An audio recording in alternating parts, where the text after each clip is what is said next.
que la culture est différente aujourd'hui. C'est-à-dire, je me rappelle, moi, ça fait, je ne vais pas vous dire combien d'années, hein. Je travaille à la radio depuis de très très longues années.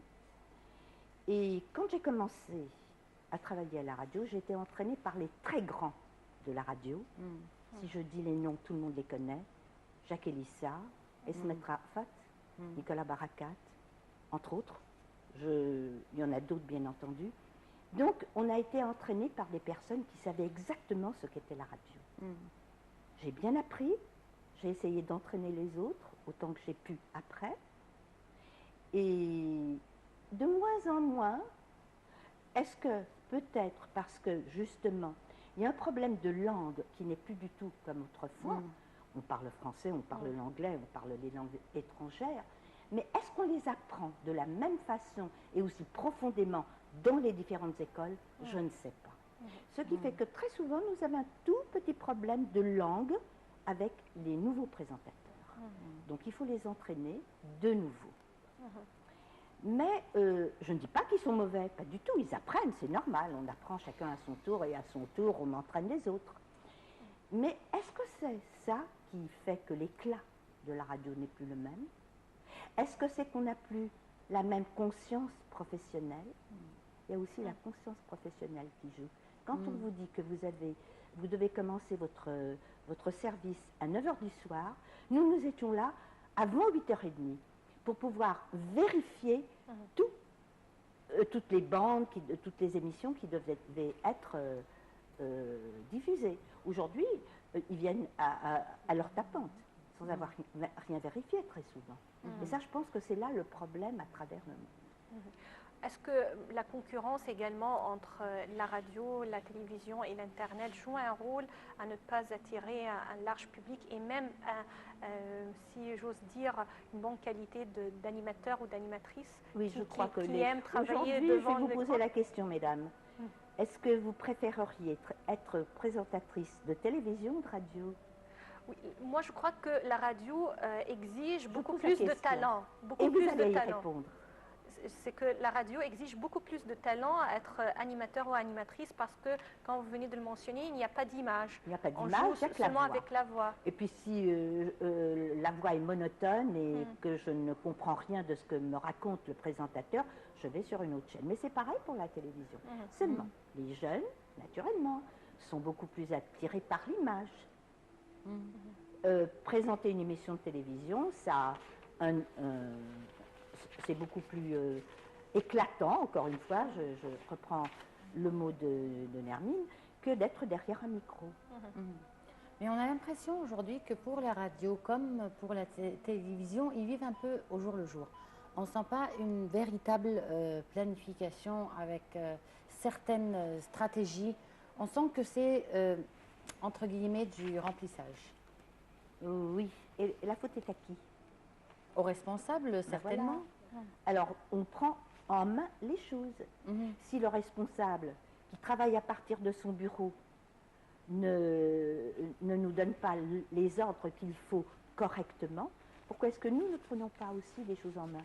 C'est vous qui êtes devant la caméra, mesdames. C'est moi qui suis devant la caméra, comme j'ai été pendant longtemps, mais qui suis derrière mon micro. C'est à moi de prendre les choses en main. C'est à moi aussi à savoir quoi dire et quoi ne pas dire.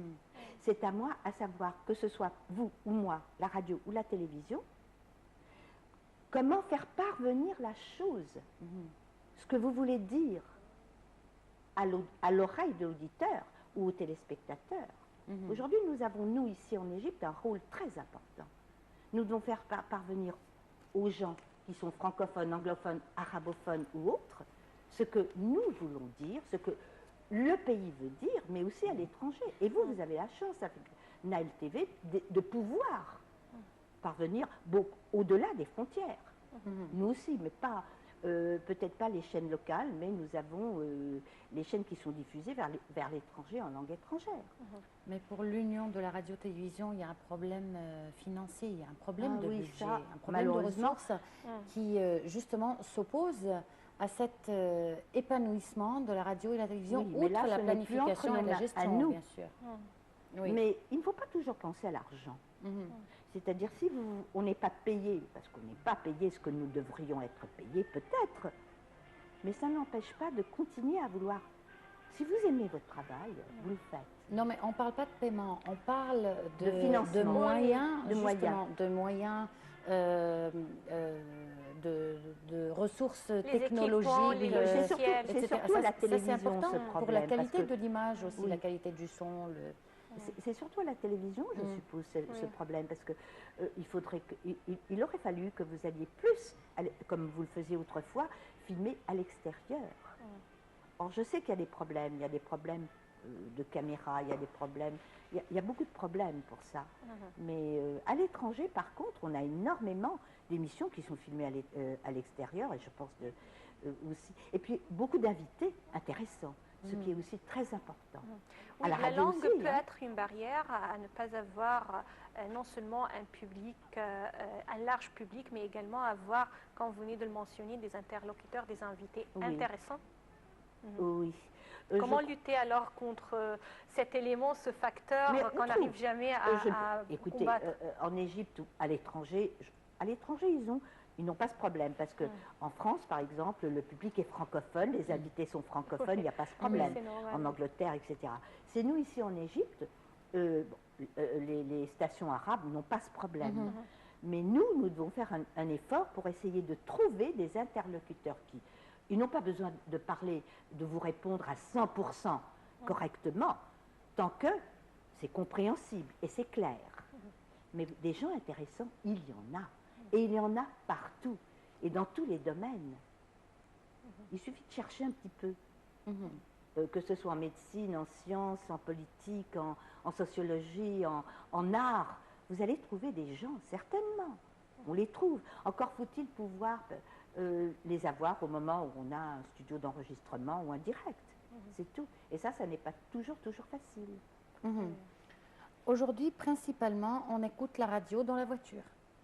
On écoute rarement la radio à la maison. Je ne sais pas, on l'écoute à la cuisine. Ces dames, par exemple. Non, on écoute la radio quand même. On écoute la radio. Mais oui, c'est vrai, peut-être plus sur la plage, au bord de la piscine, en voiture, peut-être dans les villages aussi. Mais dans les endroits qui sont un petit peu éloignés, c'est très possible. Mais encore une fois, la radio n'est pas morte. Oui, bien sûr. Il y avait jadis également des feuilletons, c'est-à-dire des petits programmes qui attirent le public et on les écoutait en anglais, en français et surtout en arabe pendant le mois de Ramadan qui rassemblait toute la famille.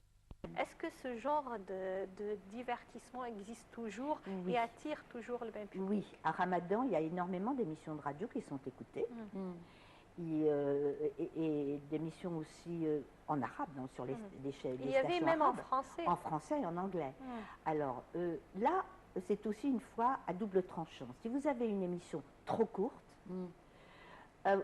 on n'a pas le temps de comprendre ce que vous voulez dire. Surtout qu'il y a cette manie d'avoir des indicatifs qui n'en finissent plus, qui prennent la moitié de l'émission.